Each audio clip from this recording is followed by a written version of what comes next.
നമസ്കാരം. പഠനമുറിയിലേക്ക് എല്ലാവർക്കും ഒരിക്കൽ കൂടി സ്വാഗതം. ഇന്നത്തെ പഠനമുറിയിൽ നമ്മൾ ചർച്ച ചെയ്യുന്നത് ഓണമുറ്റത്ത് എന്ന കവിതയാണ്. നമുക്കറിയാം, നിലാവ് പെയ്യുന്ന നാട്ടുവഴികൾ എന്ന യൂണിറ്റിന്റെ ഭാഗമാണ് ഓണമുറ്റത്ത് എന്ന കവിത. നിലാവ് പെയ്യുന്ന നാട്ടുവഴികൾ നന്മകൾ പെയ്യുന്ന നാട്ടുവഴികളാണ്. എങ്ങനെയാണ് ഒരു നാട് നല്ല നാടാവുന്നത്? ആ നാട്ടിൽ ആളുകൾ പ്രകൃതിയുമായി ഇണങ്ങി ജീവിക്കുമ്പോൾ, പരസ്പരം നല്ല ബന്ധം പുലർത്തുമ്പോൾ, സഹജീവികളുമായി നല്ല ബന്ധം പുലർത്തുമ്പോൾ. ഓണമുറ്റത്ത് എന്ന കവിതയ്ക്ക് എന്താണ് ഇവിടെ പ്രസക്തി? നമുക്കറിയാം, ഓണം ഒരു കാർഷിക ആഘോഷമാണ്. കൃഷി മനുഷ്യനും പ്രകൃതിയും തമ്മിലുള്ള കൊടുക്കൽ വാങ്ങലുകളാണ്. മനുഷ്യൻ പ്രകൃതിയിൽ കൃഷി ചെയ്ത് അവന് വേണ്ട ആഹാരം സമ്പാദിക്കുന്നു. അപ്പോൾ പ്രകൃതിയുമായുള്ള മനുഷ്യന്റെ പരസ്പര ബന്ധങ്ങളുടെ അല്ലെങ്കിൽ കൊടുക്കൽ വാങ്ങലുകളുടെ ആകെ തുകയാണ് കൃഷി എന്ന് പറഞ്ഞാൽ, അല്ലെങ്കിൽ കൃഷി അതിന്റെ പ്രതീകമാണ് എന്ന് വേണമെങ്കിൽ പറയാം.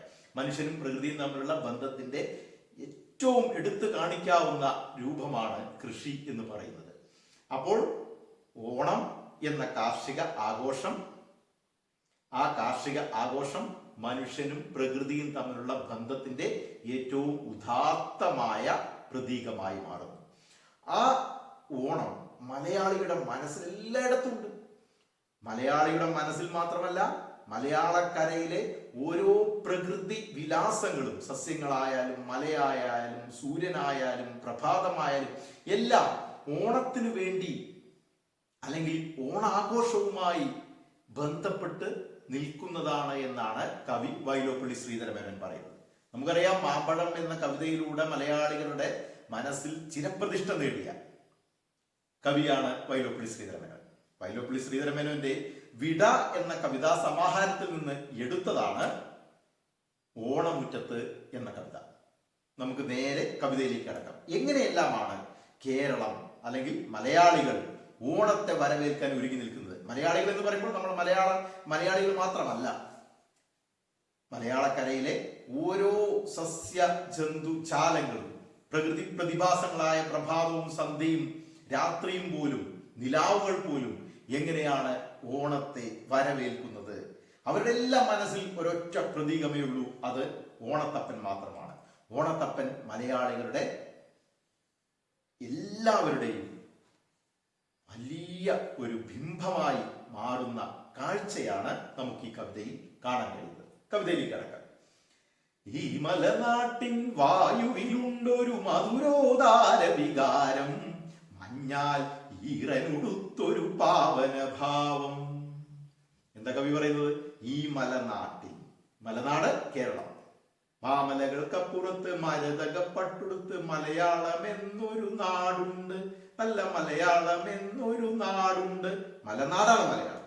അതുകൊണ്ടാണ് പറഞ്ഞത് കേരളത്തെയാണ് മലനാട് എന്ന് പറയുന്നത്.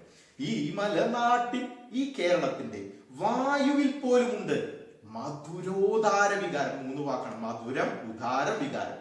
മധുരമായതും ഉദാരമായതും ആയ ഒരു വികാരം. ഇതിനെ കുറിച്ചാണ്? ഓണത്തെ കുറിച്ച്. മഞ്ഞാൽ ഈറനുടുത്തൊരു പാവന ഭാവം. മഞ്ഞുകൊണ്ട് ഈറനുടുത്ത പരിശുദ്ധമായ ഒരു ഭാവമാണ്. ഈ മലനാട്ടിലെ വായുവിൽ പോലും മഞ്ഞുകൊണ്ട് ഈറനുടുത്ത് ഒരു പരിശുദ്ധമാവും. ഈറൻ എന്ന് പറഞ്ഞാൽ നനഞ്ഞ വസ്ത്രം കൊടുത്ത ഒരു പരിശുദ്ധ ഭാവമായി നിലകൊള്ളുന്നതാണ് ഓണം. അപ്പൊ മലയാളി എവിടെയുണ്ടോ അവിടേക്ക് ഓണമുണ്ട്. അതിൽ ജാതിമത വ്യത്യാസമൊന്നുമില്ല. നമ്മളൊരു സാധനം വാങ്ങാൻ നിൽക്കുകയാണെങ്കിൽ എന്ത് പറയും? ഓണമാവട്ടെ, ഓഫർ ഉണ്ടാവും. അതിലവിടെ ജാതിയോ മതോ വ്യത്യാസമൊന്നുമില്ല. ഓണക്കാലമാവട്ടെ. അപ്പോൾ ഓണക്കാലത്തെ കുറിച്ച് ആലോചിക്കാതെ, അല്ലെങ്കിൽ പിന്നെ ഒന്നുമില്ലാത്ത കുട്ടികളാണെങ്കിൽ പറയും ഓണത്തിന് പരീക്ഷ, ഓണപരീക്ഷ കഴിഞ്ഞ പിന്നെ 10 ദിവസം അവധിയാണ്. അപ്പോൾ ഓണവുമായി ബന്ധപ്പെടാത്ത ഒരു മലയാളിയുമില്ല. അതുകൊണ്ടാണ് പറഞ്ഞത്, ഈ മലനാട്ടിലെ ഓരോ വായുവിലും മധുരവും ഉദാരമായതും ആയിട്ടുള്ള ഒരു ഭാവമുണ്ട്. നല്ല മധുരമുള്ളതും ഉദാരമായ, എല്ലാവരെയും സ്വീകരിക്കുന്ന, എല്ലാവരാലും അംഗീകരിക്കപ്പെടുന്ന ഒരു ഭാവം. അതാണ് എങ്ങനെ മഞ്ഞുകൊണ്ട് ഈറനെടുത്ത. കാരണം എന്താണ്? ഓണക്കാലം എന്ന് പറയുമ്പോൾ ആ പ്രകൃതിയിലെ ആർദ്രത കൂടി കവിയോടെ വരച്ച് കാണിക്കുകയാണ്. അതുകൊണ്ടാണ് മഞ്ഞുകൊണ്ട് ഈറനെടുത്ത പാവനമായ ഭാവം, പരിശുദ്ധമായ ഒരു ഭാവമാണ് തനിക്ക് ഓണക്കാലം എന്ന് കവി പറയുന്നത്. നോക്കൂ, ഇനി ഓരോ പ്രകൃതി പ്രതിഭാസങ്ങളും, പൂക്കളാണെങ്കിലും അതുപോലെ പ്രഭാതമാണെങ്കിലും സന്ധ്യയാണെങ്കിലും രാത്രിയാണെങ്കിലും നിലാവാണെങ്കിലും ഇതൊക്കെ പ്രകൃതിയുടെ വ്യത്യസ്ത ഭാവങ്ങളാണ്. അതിനെയാണ് നമ്മൾ പ്രകൃതി പ്രതിഭാസങ്ങൾ എന്ന് പറയുന്നത്. പ്രകൃതി പ്രതിഭാസങ്ങൾ ഈ കവിതയിൽ മനുഷ്യഭാവം കൊണ്ടാണ് വരുന്നത്. കൊച്ചു ചക്കരച്ചിയിൽ നമ്മളൊരു പ്രവർത്തനം ചെയ്തു. എങ്ങനെയാണ് കൊച്ചു ചക്കരച്ചിയിൽ മനുഷ്യഭാവത്തിൽ ലേഖകൻ അവതരിപ്പിച്ചത് എന്ന്. അതുപോലെ തന്നെ ഈ കവിതയിൽ മാനുഷിക ഭാവങ്ങളാണ്. പ്രകൃതിയിൽ ഓരോ പ്രതിഭാസങ്ങൾക്കും, പ്രകൃതി പ്രതിഭാസങ്ങൾ എന്ന് പറഞ്ഞാൽ എന്താ? പൂക്കളാവാം, പുഴയാകാം, പ്രഭാതമാകാം, രാത്രിയാകാം, സന്ധ്യയാകാം. ഇതിനെല്ലാം നമ്മൾ ചേർത്ത് പറയുന്നതാണ് പ്രകൃതി പ്രതിഭാസങ്ങൾ. ഈ പ്രകൃതി പ്രതിഭാസങ്ങൾക്കെല്ലാം മനുഷ്യരൂപം, മനുഷ്യഭാവം വരച്ച് കാണിച്ചിരിക്കുകയാണ് കവി. പ്രത്യേകം ശ്രദ്ധിക്കേണ്ടതാണ് ഞാൻ ഈ പറയുന്ന പോയിന്റ്. ഈ പ്രകൃതി പ്രതിഭാസങ്ങളിലെല്ലാം മാനുഷിക ഭാവങ്ങൾ വരച്ചു വെച്ചിരിക്കുന്നു കവി. അപ്പൊ നോക്കൂ, ആരൊക്കെയാണ് ഓണത്തെ വരവേൽക്കുന്നത് അല്ലെങ്കിൽ ഓണത്തപ്പനെ വരവേൽക്കുന്നത് എന്നാണ്. ഓരോ പ്രകൃതി പ്രതിഭാസങ്ങളും ഓണത്തപ്പനെ വരവേൽക്കാൻ നിൽക്കുന്നതായിട്ട് കവിക്ക് തോന്നുകയാണ്. നോക്കൂ, മഴ കൊണ്ടാലും പാവം തുമ്പകൾ മലരിൻ കൂട നിറച്ചു വിറച്ച് നിൽക്കുകയല്ലോ മേടുകൾ തോറും. ആദ്യം ആരെ കുറിച്ചാ പറയുന്നത്? തുമ്പകളെ കുറിച്ച്. തുമ്പപ്പൂകളെ മഴയൊക്കെ നനഞ്ഞ് ഇങ്ങനെ നിൽക്കുക. എന്തിനു വേണ്ടിയിട്ട് അറിയോ? മലരിൻ കൂട എന്ന് പറയുന്ന പൂക്കൂട, പൂവിന്റെ പൂ പറിച്ചെടുക്കാനുള്ള കൊട്ടയാണ് പൂക്കൊട്ട. ഈ പൂക്കൊട്ടയെ നിറയാൻ വേണ്ടി കാത്തിങ്ങനെ നിൽക്കുകയാണ്. കുട്ടികൾക്ക് പൂവിടാനുണ്ടല്ലോ, പൂവേ പുലി പൂവേ പുലി നമ്മൾ കേട്ടതാണ്. പൂക്കള് ഇടാൻ വേണ്ടിയിട്ട് കുട്ടികളുടെ പൂത്താലത്തിൽ പൂ നിറയ്ക്കാൻ വേണ്ടിയിട്ട് ഇങ്ങനെ കാത്തു നിൽക്കുക. മഴ നനഞ്ഞു നിൽക്കുന്ന പൂവ്, മഴ നനഞ്ഞു നിൽക്കുന്ന ഒരു സുന്ദരി കുട്ടിയോടാണ് ആരെ സാദൃശ്യപ്പെടുത്തിയിരിക്കുന്നത്? തുമ്പപ്പൂക്കളെ സാദൃശ്യപ്പെടുത്തിയിരിക്കുന്നത്. അതാണ് മഴ കൊണ്ടാലും, മഴ കൊണ്ട് വളരെ വിഷമിച്ചിട്ട് ഓണത്തപ്പനെ വരവേൽക്കാൻ നിൽക്കുകയാണ് തുമ്പപ്പൂക്കളെ. മഴ കൊണ്ടാലും പാവം തുമ്പകൾ മലരിൻ കൂട നിറച്ചു വിറച്ചേ നിൽക്കുകയല്ലോ മേടുകൾ തോറും. മേടുകൾ, പറമ്പുകൾ തോറും നിൽക്കുന്ന തുമ്പപ്പൂക്കൾ എന്തിനു വേണ്ടി നിൽക്കുക? ഓണത്തപ്പനെ വരവേൽക്കാൻ വേണ്ടിയിട്ട്. മഴ കൊണ്ട് വിറച്ചിട്ടാണെങ്കിലും ഈ കുട്ടികളുടെ പൂക്കൊട്ട നിറച്ച് ഓണത്തപ്പനെ വരവേൽക്കാൻ വേണ്ടി കാത്തു നിൽക്കുകയാണ് തുമ്പപ്പൂക്കൾ എന്നാണ് കവി പറയുന്നത്. അടുത്ത് നോക്കൂ, തിരികൾ തെറുത്തു കൊളുത്താൻ ഉറ്റ മുഹൂർത്തം കാത്തു കുഴഞ്ഞു മടങ്ങിയ കലവിരലോടെ ദീപക്കുറ്റികൾ നാട്ടീരിപ്പൂ നറുമുക്കുറ്റികൾ. ദീപക്കുറ്റി കൊളുത്താൻ വേണ്ടി ഇങ്ങനെ വെക്കുന്ന ഒരു വിളക്ക് പോലെ, അതിനാണ് ദീപക്കുറ്റി എന്ന് പറയുന്നത്. വിളക്ക് തെളിയിക്കില്ലേ, തിരി തെളിയിക്കാൻ വേണ്ടി കാത്തു നിൽക്കുന്ന വിളക്ക് പോലെ ഇങ്ങനെ നിൽക്കുക. ആര്? മുക്കുറ്റിപ്പൂക്കൾ. മുക്കുറ്റിപ്പൂക്കൾ നിങ്ങൾ കണ്ടിട്ടുണ്ടാവും. മുക്കുറ്റിപ്പൂക്കൾ കാണണം. മുക്കുറ്റിപ്പൂക്കൾ എങ്ങനെയാ? തിരികൾ തെറുത്തു കൊളുത്താൻ ഉറ്റ മുഹൂർത്തം. ഉറ്റ മുഹൂർത്തം എന്ന് പറഞ്ഞാൽ ഏറ്റവും അടുത്ത മുഹൂർത്തം.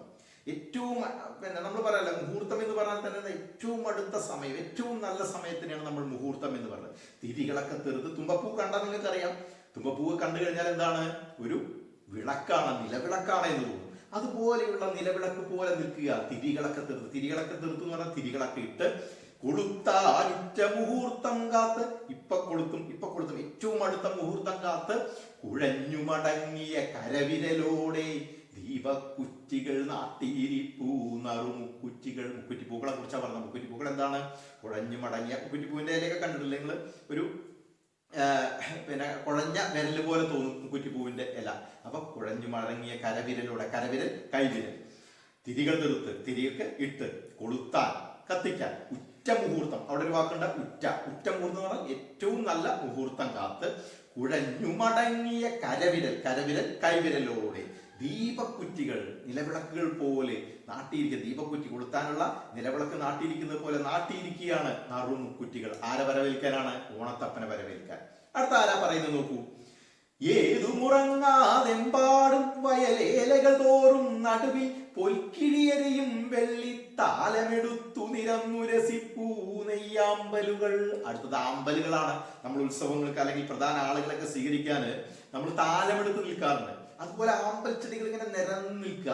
ഏതുമുറങ്ങാതെ, അവിടെ പറയും നോക്കൂ, ഒട്ടും ഉറക്കമില്ലട്ടോ, ഉറങ്ങാതെ കാത്തു നിൽക്കുക. ചില ആളുകളൊക്കെ, വലിയ വലിയ ആളുകളൊക്കെ സ്വീകരിക്കാൻ വേണ്ടിയിട്ട് ചെറിയ കുട്ടികളൊക്കെ ഇങ്ങനെ, നിങ്ങളെ പോലുള്ള കുട്ടികളൊക്കെ ഇങ്ങനെ നിർത്താറുണ്ട്. നമ്മൾ താലപ്പൊലി എടുക്കാൻ വേണ്ടിയിട്ട് വലിയ നേതാക്കന്മാരൊക്കെ വരുമ്പോൾ. അപ്പൊ ചിലപ്പോൾ നേതാവ് കറക്റ്റ് സമയത്ത് വരില്ല, വന്നിട്ടില്ലെങ്കിൽ പോലും ഇവിടെ ഓണത്തപ്പൻ കറക്റ്റ് സമയത്ത് വരും കേട്ടോ, അത് വേറെ കാര്യം. പക്ഷെ നേതാക്കന്മാർ പലപ്പോഴും കറക്റ്റ് സമയത്ത് വരാറില്ല. അവരെ കാത്ത് ക്ഷീണിച്ച് നിൽക്കുന്ന കുട്ടികളെ പോലെ ഇത് ഉറക്കമൊഴിച്ച് കാത്തിരിക്കുക. ആര്?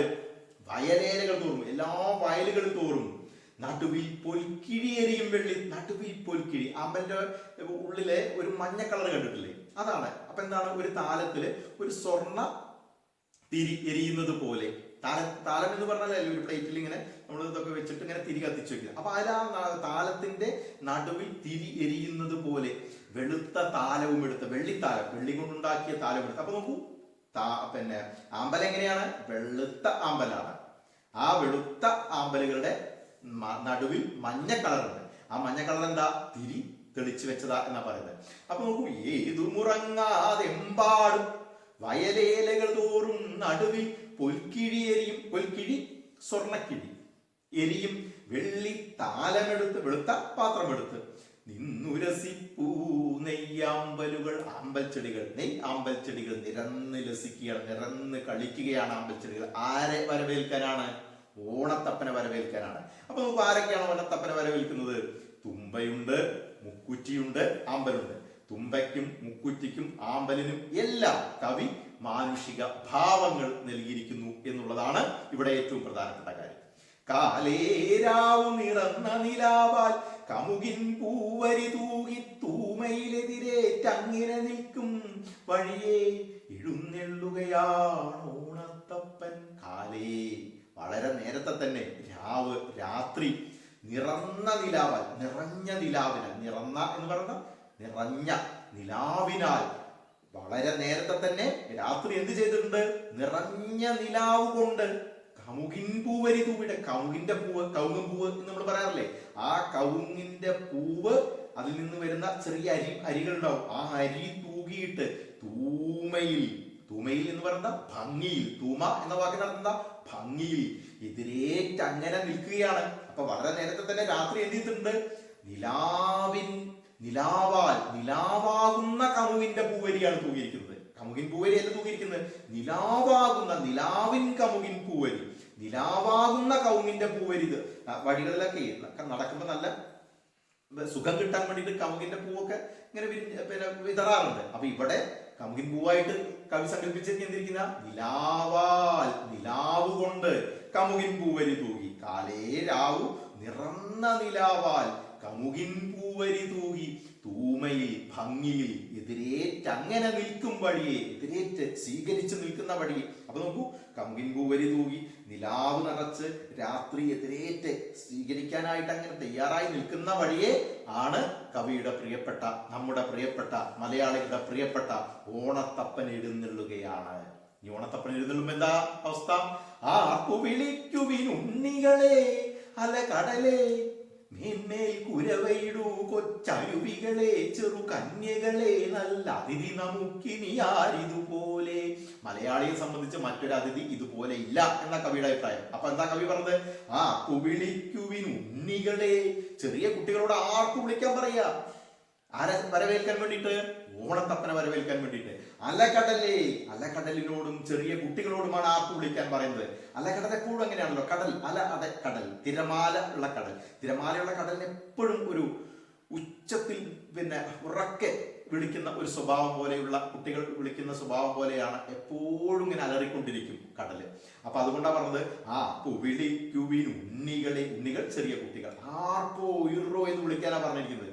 ആ വിളിക്കുവിൻ ഉണ്ണികളെ അലകടലെ, തിരമാല അടിക്കുന്ന കടൽ, എലകടലല്ല കേട്ടോ, അലകടൽ. ആ വിളിക്കുവിൻ ഉണ്ണികളെ അലകടലെ, തിരമാല അടിക്കുന്ന കടൽ. മേന്മേൽ, മേൽക്കുമേൽ, പിന്നെയും പിന്നെയും, മേന്മേൽ എന്ന് പറഞ്ഞാൽ മേൽക്കുമേൽ, കുരവയിടും, കുരവയിടുന്നില്ല കല്യാണത്തിന് അങ്ങനെയുള്ള ആഘോഷ സമയത്തിലൊക്കെ ഒരു പ്രത്യേക ശബ്ദം ഉണ്ടാക്കുന്നതിനാണ് കുരവയിടുക എന്നത്.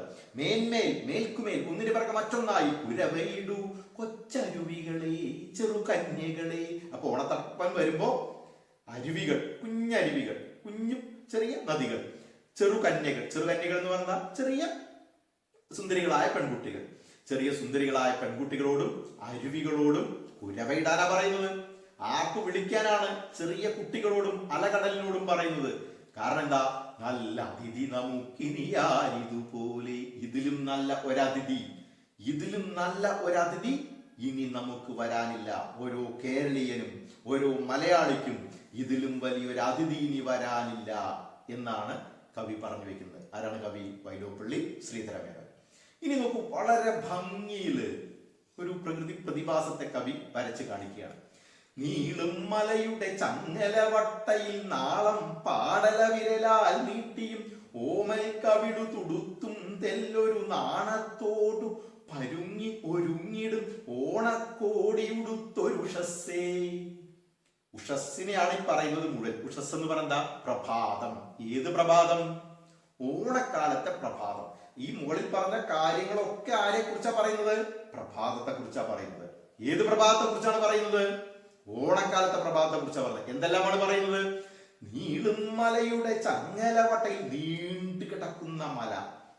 ആ മലയുടെ ഇടയിൽ നിന്ന് ചങ്ങലവട്ടയിൽ നാളം പാടല വിരല നീട്ടിയും ഒരു സുന്ദരിയായ പെൺകുട്ടി ഒരു ചങ്ങല വിളക്ക് പിടിച്ചാൽ എങ്ങനെ ഉണ്ടാവും? അതുപോലെ നീണ്ടു കിടക്കുന്ന മലയുടെ ചങ്ങലവട്ടയിൽ ഒരു സുന്ദരിയായ പെൺകുട്ടി ഒരു ചങ്ങല വിളക്കൊക്കെ ഇങ്ങനെ പിടിച്ച് അതിന്റെ മുഖത്തേക്ക് നിങ്ങളെ ചിത്രം മനസ്സിൽ കാണണം. സുന്ദരിയായ ഒരു പെൺകുട്ടി ഒരു ചങ്ങല വിളക്ക്, നമുക്കറിയാം, ഒരു ചങ്ങല വിളക്ക് പിടിച്ചിങ്ങനെ നിൽക്കുമ്പോൾ ആ ചങ്ങല വിളക്കിൽ നിന്നുള്ള നാളം ആരുടെ മുഖത്ത് വരും? ആ കുട്ടിയുടെ മുഖത്ത് വരും. അപ്പൊ നീണ്ടു കിടക്കുന്ന മലനിരയിൽ നിന്ന് സൂര്യൻ ഉദിച്ചു വരുന്നതിനെ കവി പറയുന്നത്.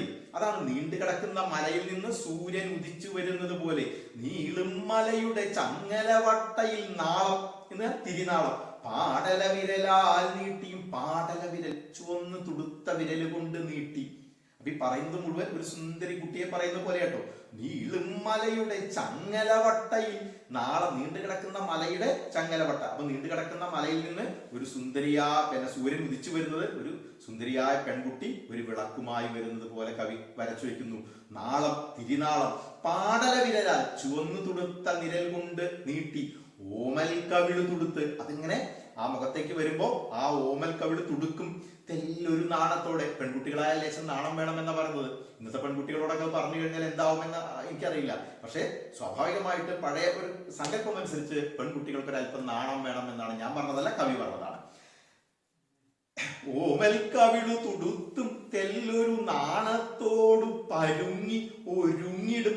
ലേശം ഒരു പരുങ്ങലും വേണം പെൺകുട്ടികളായി കഴിഞ്ഞാൽ. നാണത്തോടൊപ്പം ഒരു പരുങ്ങലും വേണം, ഒരുക്കം വേണം. പെൺകുട്ടികളാണെങ്കിൽ എന്ത് വേണം? നന്നായി ഒരുങ്ങണം. ആൺകുട്ടികൾ ഒരുങ്ങണ്ടെന്നല്ല, എന്നാലും കണ്ണാടിയുടെ മുന്നിൽ കൂടുതൽ നിൽക്കുന്നത് പെൺകുട്ടികളായിരിക്കും. പെൺകുട്ടികൾ ഒരുങ്ങേണ്ടവരാണ് എന്ന് കവി പറയുന്നു. അപ്പൊ നോക്കൂ, ഒരു സുന്ദരിയായ പെൺകുട്ടി കടന്നു വരുന്നത് പോലെയാണ് ഓണക്കാലത്തെ പ്രഭാതത്തിൽ സൂര്യൻ ഉദിച്ചു വരുന്നതിനെ കവി സങ്കല്പിച്ചിരിക്കുന്നത്. എങ്ങനെയൊക്കെയാണ് ഒന്നുകൂടെ നോക്കൂ. നീളും മലയുടെ ചങ്ങലവട്ടയിൽ നീണ്ടു കിടക്കുന്ന മലയുടെ ഇടയിൽ നിന്ന് സൂര്യൻ ഉദിച്ചു വരുന്നതിനെയാണ് ഈ കവി പറയുന്നത് കേട്ടോ. അതിനെ എന്തായിട്ടാ പറഞ്ഞിരിക്കുന്നത്? ഒരു സുന്ദരി പെൺകുട്ടിയായിട്ട്, വിളക്കും പിടിച്ചു വരുന്ന സുന്ദരി പെൺകുട്ടിയായിട്ട്. നീളും മലയുടെ ചങ്ങലവട്ടയിൽ നാളം തിരിനാളം പാടല വിരലാൽ നീട്ടിയും. ചുവന്നു തുടുത്ത വിരല് കൊണ്ട് നീട്ടി ഓമലിക്കവിള് തുടുത്ത്. ആ പെൺകുട്ടിയുടെ കവിള എങ്ങനെയായിരിക്കണം? തുടുത്ത കവിളായിരിക്കണം. തെല്ലൊരു നാണം ഉണ്ടായിരിക്കണം, ഒരല്പം പരുങ്ങലുണ്ടായിരിക്കണം, നല്ല ഒരുക്കമുണ്ടായിരിക്കണം, ഓണക്കോടിയുടുക്കണം. അങ്ങനെ വരുന്ന ഉഷസ്. അപ്പൊ ഈ പറഞ്ഞത് മുഴുവൻ ആരെ കുറിച്ചാണ്? ഉഷസ്സിനെ കുറിച്ച്. ഉഷസ് എന്ന് പറഞ്ഞാൽ എന്താണ്? പ്രഭാതം. അപ്പൊ പ്രഭാതത്തെ കവി എങ്ങനെ സങ്കല്പിച്ചിരിക്കുന്നു? നീണ്ടു കിടക്കുന്ന മലയിൽ നിന്ന് ഒരു ചങ്ങല വിളക്കുമായിട്ട് ചുവന്നു തുടുത്ത വിരല് കൊണ്ട് ആ വിളക്കിന്റെ തിരിനാളം നീട്ടി ഓമൽ കവിള് തുടുപ്പിച്ച് നാണത്തോടെ പരുങ്ങി ഓണക്കോടിയും ഉടുത്തു വരുന്ന ഒരു സുന്ദരിയായ പെൺകുട്ടിയാണ് പ്രഭാതം, ഓണക്കാലത്തെ പ്രഭാതം. ഇതാണ് വർണ്ണന എന്ന് പറയുന്നത്. അങ്ങനെയുള്ള ആ പ്രഭാതത്തോട് കവി പറയുക, പനിനീരാൽ കഴുകിക്കൂ കാലുകൾ, മണിപീഠത്തിലിരുത്തൂ മന്നനെ, മലയാളത്തറവാട്ടിൻ അങ്കണ മണിപീഠത്തിലിരുത്തൂ ഞങ്ങളുടെ, കൊച്ചുകിനാവുകൾ തേടിയലഞ്ഞു മലക്കളമെഴുതി കാത്തോരരചനെ. പനിനീര് കൊണ്ട് കാല് കഴിക്കണം. ആരോടാ പറഞ്ഞത്?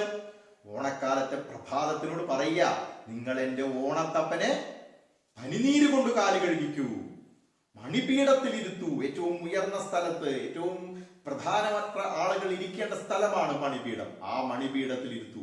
എന്റെ മലയാളത്തറവാടിന്റെ എന്റെ മലയാളത്തറവാടിന്റെ മുറ്റം, അങ്കണം എന്ന് പറയുന്ന മുറ്റം, എന്റെ മലയാളത്തറവാടിന്റെ അങ്കണത്തിന്റെ മണിപീഠത്തിൽ ഇരുത്തൂ. അപ്പൊ മലയാളിയെ സംബന്ധിച്ച്, എന്നെ സംബന്ധിച്ച്, എന്റെ ചിന്തകളെ സംബന്ധിച്ച് എനിക്ക് ഓണം അത്രയും പ്രധാനപ്പെട്ടതാണ്. കാരണം എന്താ അറിയോ? ഞങ്ങളുടെ കൊച്ചുകിനാവുകൾ തേടിയലഞ്ഞു മലർക്കളമെഴുതി കാത്തോരരചന്. ഈ ഓണത്തപ്പൻ ആരാറിയോ? ഞങ്ങളുടെ ചെറിയ ചെറിയ സ്വപ്നങ്ങൾ, സാധാരണക്കാരന്റെ ഏത് ചെറിയ സ്വപ്നവും സബലീകരിക്കുന്ന കാലമാണ് ഓണക്കാലം. അതുകൊണ്ടാണ് സാധാരണക്കാരന്റെ കൊച്ചു കൊച്ചു കിനാവുകൾ, കിനാവ് സ്വപ്നം, സാധാരണക്കാരന്റെ കൊച്ചു കൊച്ചു കിനാവുകൾ തേടി അലഞ്ഞ് അതൊരു പൂക്കളമാക്കി മാറ്റി, അതിനൊരു പൂർണ്ണത വരുത്തി. മലർക്കളം, പൂക്കളം എഴുതി കാത്ത, സംരക്ഷിച്ച അരചൻ. കാത്ത ഒരു അരചൻ, 3 വാക്കുണ്ട് അവിടെ. മലർക്കളം എഴുതി കാത്ത ഒരു അരചൻ. നോക്കൂ, ഞങ്ങളുടെ കൊച്ചുകിനാവുകൾ തേടി അലഞ്ഞ് മലർക്കളം എഴുതി കാത്ത ഒരരചൻ. ആ അരചൻ ആരാ? ഓണത്തപ്പൻ എന്ന് പറഞ്ഞാൽ സാധാരണക്കാരായ എല്ലാവരുടെയും സ്വപ്നങ്ങൾ സാക്ഷാത്കരിക്കുന്ന ഒരു കാലമാണ് ഓണക്കാലം. ആ ഓണക്കാലം എന്റെയും സ്വപ്നങ്ങൾ സാക്ഷാത്കരിക്കുന്നതാണ്. കവിയുടെ പണി എന്താ? കവിത എഴുതുക. ആ കവിത എഴുതാനുള്ള കവിക്ക് എല്ലാ പ്രചോദനവും ലഭിക്കുന്നത് ഈ ഓണക്കാലത്തിൽ നിന്നാണ്. അതുകൊണ്ടാണ് ഞങ്ങളുടെ കൊച്ചു കിനാവുകൾ തേടി അലഞ്ഞു മലർക്കളം എഴുതി, മലർക്കളം പൂക്കളം എഴുതി കാത്ത ആ ഒരു അരചനുണ്ടല്ലോ, ആ അരചനെ ആ പ്രഭാതത്തിനോട് പറയുക, സുന്ദരിയായ പ്രഭാതത്തിനോട് പറയുക, നിങ്ങൾ എന്ത് ചെയ്യൂ? പനിനീര് കൊണ്ട് കാല് കഴുകിക്കൂ, മണിപീഠത്തിൽ ഇരുത്തൂ മന്നനെ, രാജാവിനെ. മന്നൻ രാജാവ്. ആ രാജാവ് ആരറിയോ? മലയാളത്തറവാടിന്റെ അങ്കണ മണിപീഠത്തിൽ ഇരുത്താൻ അർഹതയുള്ള ഒരേ ഒരു രാജാവാണ്. കാരണം എന്താ? ഞങ്ങളുടെ കൊച്ചു കിനാവുകൾ തേടി അലഞ്ഞ് മലർക്കളം എഴുതി കാത്ത അരചനാണത്. അരചൻ രാജാവ്. ഇനി നോക്കൂ, കവി പറയാ, പഴയൊരു പുള്ളുവനാണല്ലോ ഞാൻ, പായും കുടയും നെയ്യും പിന്നെ പല കൈവേലകൾ ചെയ്യും, പുഞ്ചകൾ കൊയ്യും കാലം കറ്റമെതിച്ചു കിതയ്ക്കും, ഗ്രാമ പെൺകൊടിമാരുടെ കരളുകൾ തുള്ളാൻ, കാലുകൾ നർത്തന കലവികൾ കൊള്ളാൻ, അടങ്ങിയ നാടൻ കവിതകൾ പാടിയിരിക്കും ചാരേ ഞാനും, കയ്യിലെ വീണ പെണ്ണും വെറ്റിലെ ഒന്ന് മുറുക്കാൻ ഒന്ന് കുറിക്കാൻ നെല്ലു കിടച്ചാലായി. കവി പറയാ, ഞാനൊരു പഴയ കവിയാ, ഞാനൊരു പഴയ പുള്ളുവനാണ്. പുള്ളുവൻ പാട്ടുകാരൻ. പുള്ളുവൻ പാട്ട എന്ന് പറയുന്ന ഒരു പാട്ടുണ്ട്. വീടുകൾ തോറും നടന്ന് പാട്ട് പാടുന്നവരായിരുന്നു പുള്ളുവന്മാർ, ഒരു സമുദായമാണ്. അപ്പൊ ഞാനൊരു പഴയ പുള്ളുവനാണെന്ന് പറഞ്ഞാൽ കവി എന്താ സൂചിപ്പിക്കുന്നത്? ഞാനൊരു പഴയ പാട്ടുകാരനാണ്, പഴയ കവിയാണ്. എന്റെ കവിതകൾ സാധാരണക്കാരന്റെ കവിതകളാണ്, സാധാരണക്കാർക്ക് വേണ്ടിയുള്ള കവിതകളാണ്. ഞാൻ എഴുതുന്ന കവിതകൾ എങ്ങനെയുള്ള കവിതകൾ അറിയോ? ഞാനൊരു പഴയ പാട്ടുകാരൻ എന്ന് പറഞ്ഞാൽ എന്റെ കവിതകൾ പഴയ കവിതകളാണ്. പായും കുടയും നെയ്യും പിന്നെ പല കൈവേലകൾ ചെയ്യും. എന്റെ കവിത ആർക്കുള്ളത് അറിയോ? പായ, കുട ഒക്കെ നെയ്യുന്നവർക്ക്, ഉണ്ടാക്കുന്നവർക്ക്, പല പല കൈപ്പണികൾ ചെയ്യുന്നവർക്ക്, പുഞ്ചപ്പാടം കൊയ്യുന്നവർക്ക്, കാലം കറ്റമെതിച്ചു കിതയ്ക്കും, കലാകാലങ്ങളായിട്ട് കറ്റമെതിച്ച് കിതയ്ക്കുന്ന ഗ്രാമപ്പെൺകൊടിമാരുടെ, ഗ്രാമത്തിലെ സാധാരണക്കാരായ പെൺകുട്ടികളുടെ കരളുകൾ തുള്ളാൻ, അവരുടെ മനസ്സിനെ തുള്ളിപ്പിക്കാൻ, കാലുകൾ നർത്തന കലവികൾ കൊള്ളാൻ, കാലുകളിൽ നൃത്തം വെക്കാൻ, കാലുകൾ കൊണ്ട് അവർക്ക് നൃത്തം വെക്കാൻ കഴിയണം, അവർക്ക് തുള്ളിക്കളിക്കാൻ കഴിയണം. അവർക്ക് വേണ്ടിയുള്ളതാണ് എന്റെ കവിതകൾ. അപ്പൊ നോക്കൂ, പഴയൊരു പുള്ളുവനാണല്ലോ ഞാൻ, പായും കുടയും നെയ്യും പിന്നെ പല കൈവേലകൾ ചെയ്യും, പുഞ്ചകൾ കൊയ്യും കാലം കറ്റമെതിച്ചു കിതയ്ക്കും, ഗ്രാമ പെൺകൊടിമാരുടെ കരളുകൾ തുള്ളാൻ, കാലുകൾ നർത്തന കലവികൾ കൊള്ളാൻ. നർത്തന കലവികൾ, നൃത്തക്കളികൾ. അഴകിയ നാടൻ കവിതകൾ പാടിയിരിക്കും, അഴകിയ മനോഹരമായ കവിതകൾ പാടിയിരിക്കും ചാരേ ഞാനും, കയ്യിലെ വീണ പെണ്ണും. ആരുടെ? ഈ ഓണത്തപ്പന്റെ ചാര്, സമീപത്ത് ഞാനും എന്റെ വീണ പെണ്ണും, എന്റെ കാവ്യഭാവനയും. വീണപ്പെണ്ണ് അവിടെ എന്താ? കവിഭാവന. എന്റെ കാവ്യഭാവനയും എന്റെ കവിതകളും ഞാനും ഇങ്ങനെ നോക്കിയിരിക്കട്ടോ. നിങ്ങൾ ഈ മണിപീഠത്തിൽ ഈ അരചന ഇരുത്തുമ്പോൾ ഇത് പറഞ്ഞാൽ ഓണക്കാലം വരുമ്പോൾ ഞാനും എന്റെ കവിഭാവനയും നോക്കിയിരിക്കും. എന്തെങ്കിലും ഒരു പുതിയ കാര്യം കിട്ടും എന്റെ കവിതയ്ക്ക് വേണ്ടി. ഒരു പുതിയ കവിതയ്ക്കുള്ള എന്തെങ്കിലും ഒരു വിത്ത് എനിക്ക് കിട്ടും. അതാണ് കവി പറയുന്നത്. വെറ്റിലെ ഒന്ന് മുറുക്കാൻ ഒന്ന് കുറിക്കാൻ നെല്ലു കിടച്ചാലായി. ഇവിടെ വെറ്റില മുറുക്കലും കുറിക്കലും നെല്ലും ഒക്കെ എന്തിന്റെ പ്രതീകമാണ്? കവിക്ക് കവിത എഴുതാനുള്ള എന്തെങ്കിലും ഒരു വിഷയം കിട്ടിയാലായി. ഈ ഓണക്കാലം വരുമ്പോ ഞാനിങ്ങനെ കാത്തിരിക്കുക, ഈ ഓണത്തപ്പനെ വരവേറ്റുകൊണ്ട് ഓണക്കാലത്തെ എല്ലാ സംഭവങ്ങളും നോക്കിയിരിക്കുക. കാരണം എന്താ? എന്റെ കവിതകൾ മുഴുവൻ ആർക്ക് വേണ്ടിയുള്ളതാ? സാധാരണക്കാർക്ക് വേണ്ടിയുള്ള, അവരെ സന്തോഷിപ്പിക്കാനുള്ള എന്തെങ്കിലും ഒരു വിഷയം എനിക്ക് ഈ ഓണക്കാലത്തിൽ നിന്ന്, ഓണത്തപ്പനിൽ നിന്ന് കിട്ടും. അതാണ് വെറ്റിലയും അരിയും നെല്ലും ഒക്കെ ആയി കവി ഇവിടെ പ്രതീകവൽക്കരിച്ചിരിക്കുന്നത്. വെറ്റില ഒന്ന് മുറുക്കാൻ, ഒന്ന് കുറിക്കാൻ നെല്ല്, ഒന്ന് കുറിക്കാനേ ഒരു മണി നെല്ല്. ആ നെല്ലെന്തിന്റെ പ്രതീക? എന്തെങ്കിലും ഒരു വിഷയം എനിക്ക് എന്റെ കവിതയ്ക്ക് വേണ്ടിയിട്ട്, എന്റെ കവിഭാവനയ്ക്ക് വേണ്ടി കിട്ടും. വെറ്റിലയും അതിന്റെ പ്രതീക. കിടച്ചാലായി, കിടച്ചാലായി എന്ന് പറഞ്ഞാൽ കിട്ടിയാലായി. ഇനി കവി എന്താ പറയുന്നത് നോക്കൂ. ഓണക്കാലത്തുണരും ഞാൻ തിരുവോണപ്പാട്ടുകളാണെൻ പാട്ടുകൾ. ഞാൻ ഓണക്കാലത്തുണരും എന്തിനു വേണ്ടിയിട്ട്? ഈ കവിഭാവനയെ തുയിലുണർത്താൻ വേണ്ടിയിട്ട്. ഓണപ്പാട്ടുകളാണ് എൻ പാട്ടുകൾ. എന്റെ പാട്ടുകൾ മുഴുവൻ എന്താണ്? എന്റെ കവിതകൾ മുഴുവൻ ഓണപ്പാട്ടുകളാണ്. ഇനി നോക്കൂ, പൊന്നിൻ ചിങ്ങമാസം വന്ന് പിറക്കുന്നതിനെ കുറിച്ചാണ് കവി പറയുന്നത്. പൊന്നിൻ ചിങ്ങം വന്നു പിറന്നു കരഞ്ഞു ചിരിച്ചു കുടഞ്ഞോണത്തിൻ മധുരക്കറിമണി വായിൽ തേച്ചതു നൊട്ടി നുണച്ചു കളിക്കും കളി കണ്ടോണത്തപ്പൻ പൂത്തറമേൽപ്പന ഓലക്കുടയും ചൂടിയിരിക്കെ മലയാളത്തറവാട്ടിനങ്കണ വെൺമണലിങ്കലിരിപ്പൂ ഞാനൻ കയ്യിൽ ചാലുകിടപ്പൂ കൊഞ്ചൊലടൻ പ്രിയമകളാം വീണപ്പെണ്ണും. ഓണക്കാലത്തുണരും ഞാൻ തിരുവോണപ്പാട്ടുകളാണെൻ പാട്ടുകൾ. ഇനി പൊന്നിൻ ചിങ്ങമാസം വന്ന് പിറക്കുന്നതിനെ കുറിച്ചാണ്. ഒരു ചെറിയ കുട്ടി ജനിക്കുന്നത് എങ്ങനെയാണോ അതുപോലെയാണ് ചിങ്ങമാസത്തെ കവി അവതരിപ്പിച്ചിരിക്കുന്നത്. എങ്ങനെയാണ് ചിങ്ങമാസം വന്ന് പിറക്കുന്നത്? പൊന്നിൻ ചിങ്ങമാസം, പൊൻചിങ്ങം വന്ന് പിറന്നാൽ ഒരു കുഞ്ഞ് ജനിച്ച് അതിങ്ങനെ വളർന്നു വരുന്നതിന്റെ വിവിധ ഘട്ടങ്ങളുണ്ടല്ലോ, അത് അതുപോലെ വരച്ചു വെച്ചിരിക്കും. ഇതാണ് പ്രകൃതി പ്രതിഭാസങ്ങളിൽ ചിങ്ങമാസത്തിന്റെ പിറവിക്ക് മാനുഷിക ഭാവം. അതുപോലെ ഒരുപാടെണ്ണം നമ്മൾ കണ്ടു കഴിഞ്ഞു. പ്രകൃതി പ്രതിഭാസങ്ങളിൽ മാനുഷിക ഭാവങ്ങൾ. പൊന്നിൻ ചിങ്ങം വന്നു പിറന്നു. ഒരു കുട്ടി വന്ന് പിറന്നു കഴിഞ്ഞാൽ ആദ്യം എന്ത് ചെയ്യും? കരയും. അപ്പൊ അതാണ് പൊന്നിൻ ചിങ്ങം. ചിങ്ങമാസത്തിന്റെ പിറവിയാ പറയുന്നത്. വന്നു പിറന്നു, കരഞ്ഞു, ചിരിച്ചു. പിന്നെ ചെറിയ കുട്ടികൾ എന്ത് ചെയ്യും? കരയും, ചിരിക്കും. പിന്നെ നമ്മൾ ചെറിയ കുട്ടികൾ എങ്ങനെ എടുത്തു നോക്കൂ, കുട്ടികൾ കുതറും. അതാണ് കുടഞ്ഞ്. ഓണത്തിൻ മധുരക്കറിമണി വായിൽ തേച്ചത്. ചെറിയ കുട്ടികൾക്ക് നമ്മൾ മധുരം, ഉപ്പ് ഇതൊക്കെ നമ്മൾ ആദ്യമായി വായിലേക്ക് ഇങ്ങനെ വെച്ചു കൊടുക്കും. അപ്പൊ ഓണത്തിന്റെ മധുരക്കറി മണി വായിൽ തേച്ചത് നൊട്ടി നുണച്ചു കളിക്കും. അങ്ങനെ നമ്മളൊരു മധുരം വായിലേക്ക് വെച്ചു കൊടുക്കുമ്പോ ആ കുട്ടി നൊട്ടി നുണച്ച് കളിക്കും. ചെറിയ കുട്ടികളെ നമ്മൾ എന്ത് ചെയ്യും? ആദ്യം കരയും, ചിരിക്കും. നമ്മൾ എടുത്താൽ കുതറും. മധുരം വായിൽ തേച്ചു കൊടുത്താൽ അവരെന്ത് ചെയ്യും? അത് നൊട്ടി നുണച്ച് ഇറക്കും. ഈ കളി കണ്ട് ഓണത്തപ്പൻ പൂത്തറമേൽപ്പന ഓലക്കുടയും ചൂടിയിരിക്കും. ചിങ്ങമാസത്തിലാണല്ലോ ഓണം വരുന്നത്. ആ തന്റെ പ്രിയപ്പെട്ട മാസം വന്ന് പിറക്കുന്നത് കണ്ട് ഓണത്തപ്പൻ പൂത്തറമേൽ പന ഓലക്കുട, പന ഓല കൊണ്ടുള്ള കുടയും ചൂടിയിരിക്കെ മലയാളത്തറവാട്ടിൻ അങ്കണ വെൺമണലിങ്കലിരിപ്പൂ ഞാനൻ കയ്യിൽ ചാലുകിടപ്പൂ കൊഞ്ചൊലൊടൻ പ്രിയമകളാം വീണപ്പെണ്ണും. ഇതൊക്കെ കണ്ട ഓണത്തപ്പൻ അവിടെ ഇരിക്കുമ്പോ കുറച്ചൊരു സ്വാർത്ഥതയോടുകൂടി ഞാനും എവിടെ ഇരിക്കുന്നുണ്ട്? മലയാളത്തറവാടിന്റെ മുറ്റത്തെ വെളുത്ത മണലിൽ ഇരിക്കുന്നുണ്ട്. അതാണ് മലയാളത്തറവാട്ടിന് അങ്കണ വെൺമണൽ, വെളുത്ത മണലിങ്കലിരിപ്പൂ ഞാനും എന്റെ കയ്യിൽ ചാഞ്ഞു കിടപ്പുണ്ട് കൊഞ്ചലോടുകൂടി എന്റെ പ്രിയമകളാം വീണപ്പെണ്ണ്. ആരാണ് ഈ വീണപ്പെണ്ണ്? കവിഭാവന. ഈ കവിഭാവനയെ തൊട്ടുണർത്താൻ എന്തെങ്കിലും ഒന്ന് കിട്ടുമോ നോക്കിയിട്ട് ഞാനും അവളും കൂടെ അങ്ങനെ ഇരിക്കുക. ഇതൊക്കെ കാണുമ്പോൾ ചില ആളുകൾ പറയും, ഇയാൾ എന്ത് കവി, ഇതാണ് അപ്പുറത്തെ കവിത. ഇയാൾ ഇപ്പോഴും പഴയ ഓണക്കാലത്തെ കുറിച്ച് പാടി നടക്കുന്ന, സാധാരണക്കാരനെ കുറിച്ച് പാടി നടക്കുന്ന കവിയല്ലേ, ആധുനിക കവിതയൊക്കെ ഇതാണോ എന്ന് പറഞ്ഞ് പല നിരൂപകരും ചിലപ്പോൾ എന്നെ കളിയാക്കിയേക്കാം. ചിലർ പറയും പഴമയിലിഴയും, പഴമ കൊണ്ട് ഇഴയുന്ന, സ്പീഡില്ലാതെ വേഗതയില്ലാതെയായി പോകുന്ന പല്ലുകൊഴിഞ്ഞൊരു പാട്ടാണെന്ന് പഠിക്കാം, കുറ്റം പറയാം. പഠിക്കുക, കുറ്റം പറയാം. പരിഷ്കാരത്തിൻ തിണ്ണയിലുള്ളവർ ആധുനിക കവികളെ അല്ലെങ്കിൽ ഉത്തരാധുനിക കവികളെ, കവി അല്ലെങ്കിൽ നിരൂപകന്മാരെ, ഉത്തരാധുനിക കവികളും ആധുനിക കവികളും ഒക്കെയാണ് കവികൾ എന്ന് പറയുന്ന നിരൂപകന്മാരെ കവി ഒന്ന് ചെറുതായിട്ടൊന്ന് സ്പർശിച്ചു പോയതാണ്. അവരൊക്കെ പറയും, ഇയാള് എന്ത് കവിയാണ്, പഴമയിലിഴയും പല്ലുകൊഴിഞ്ഞൊരു പാട്ടല്ലേ ഇദ്ദേഹത്തിന്റെ പാട്ട്. നിരൂപകന്മാരങ്ങനെ പറഞ്ഞേക്കാം.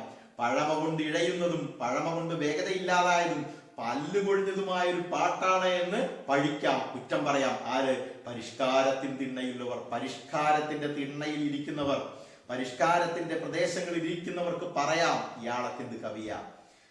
പഴമോടരിയും പപ്പടവും തന്നാവതു വേഗമയക്കാൻ നോക്കാം. അങ്ങനെയുള്ള നിരൂപകന്മാരെ ഇയാളെന്നും ഗൗനിക്കേണ്ട കാര്യമില്ല, ഇയാൾക്കൊന്നും വേണ്ടി സമയം കൊടുക്കേണ്ട കാര്യമില്ല. അതുകൊണ്ട് ഇദ്ദേഹത്തെ പോലെയുള്ള വൈലോപ്പിള്ളിയെ പോലെയുള്ള കവികളൊക്കെ എന്ത് ചെയ്തേക്കാൻ ചിലപ്പോ പരിഷ്കാരത്തിന്റെ ആധുനികതയുടെ തിണ്ണയിലുള്ളവർ നിരൂപകന്മാർ ചിലപ്പോൾ പെട്ടെന്ന് ഈ ഓണക്കാലത്തൊക്കെ നമ്മുടെ വീട്ടിലേക്ക് അതിഥികളൊക്കെ വരികയാണെങ്കിൽ അവർക്ക് നമ്മൾ അരിയും പപ്പടവും എന്തെങ്കിലുമൊക്കെ കൊടുത്ത് കാഴ്ച കൊടുത്ത് പറഞ്ഞയക്കുന്നത് പോലെ ഈ കവിയെയും പറഞ്ഞയച്ചേക്കാം, എന്നെയും പറഞ്ഞയച്ചേക്കാം എന്ന് കവി പറയുക. പക്ഷേ ഈ നിരൂപകന്മാരോട് കവി പറയാ, ഇവരറിയുന്നില്ല എന്റെ അഭിമാനം. എന്റെ അഭിമാനം ആരാന്നറിയോ? എന്നുട മുന്നിൽ ഗോമേതകമിഴിമിന്നും കാഞ്ചന സിംഹാസനമതിൽ മുത്തുക്കുടയും ചൂടിയിരിപ്പു മൂല കണ്ട മഹാബലി മനൻ. മൂന്നുലകും ഭരിച്ച, മൂന്ന് ലോകവും ഭൂമിയും സ്വർഗവും പാതാളവും ഭരിച്ച മഹാബലി മനൻ എന്റെ മുന്നിൽ ഇരിക്കുന്നുണ്ട് എന്ന് പറഞ്ഞാ, ഈ മഹാബലി മനൻ എന്തിന്റെ പ്രതീക? കേരളത്തിന്റെ പ്രതീകമാണ്, കേരളത്തിന്റെ കൃഷിയുടെ പ്രതീകമാണ്, സാധാരണക്കാരന്റെ പ്രതീകമാണ്. ഈ സാധാരണക്കാരന്റെ പ്രതീകമാത്തെ നെഞ്ചിൽ ആവാഹിച്ചുകൊണ്ട് മാത്രമേ ഞാൻ കവിത എഴുതുള്ളൂ.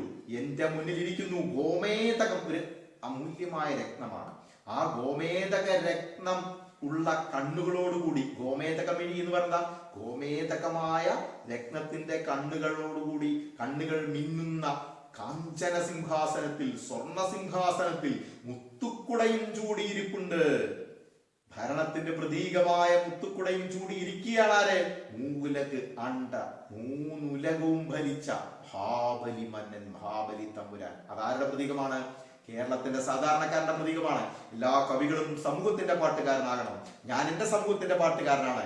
എന്റെ സമൂഹത്തിന്റെ സാധാരണക്കാരായ ആളുകളുടെ പ്രതീകമാണ് അവിടെ എനിക്ക് മഹാബലി. ആ മഹാബലി മന്നനെ ഒഴിവാക്കിക്കൊണ്ട് ഒന്നും തന്നെ എന്റെ കവിതയിൽ ഞാൻ ഉൾപ്പെടുത്തില്ല.